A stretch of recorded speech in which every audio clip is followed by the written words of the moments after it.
luptai cu țigările, nu te luptai cu alcoolul, nu te luptai cu mânia. Mă, tu când voiai, cum e filmul ăla, când voiam să fluiera, nu-mi păsa, da? Voiam să fumez, fumam, nu mă întreba nimeni, bă, de ce fumezi? Acum fratele Toni mă miroase, n-ați văzut? E la biserică de la o poștă, te zic.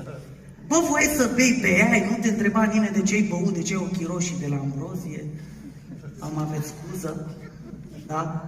Voiai să curvești, bă, nu te întreba nimeni, te duceai, te culcai cu cine voiai tu, nevastă ta se obișnuise, că te întorci acasă, că era capă de linie, nevastă ta. E, acum te-ai pocăit și dintr-o dată apar problemele, apare, știi, stresul ăsta, bă, că, am căzut, îmi dă un tânăr mesaj, gata, ies din lucrare, am căzut iar, nu mai vreau, gata! Mă, n-aveți stresul ăsta în lume.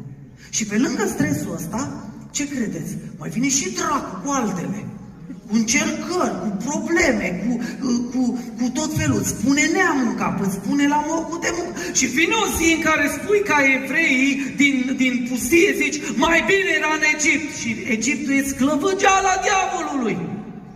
Mai bine eram în lume, mă. Mă duc, mă, înapoi. Mă duc înapoi. Mă duc înapoi și nu o să mai mă întrebe nimeni de ce am fumat, nu o să mă mai întrebe nimeni de ce am curvit, nu o să mă mai întrebe nimeni de ce m-am destrăbălat, nu o să mă mai frece satana cu probleme, nu o să mai stea satana să stea pe capul meu. Mai bine e în lume. Ascultă-mă bine ce zic. Ca și copil al lui Dumnezeu întors la Dumnezeu, va veni o vreme în care satana te va ispiti să spui, mai bine mă întorc în lume.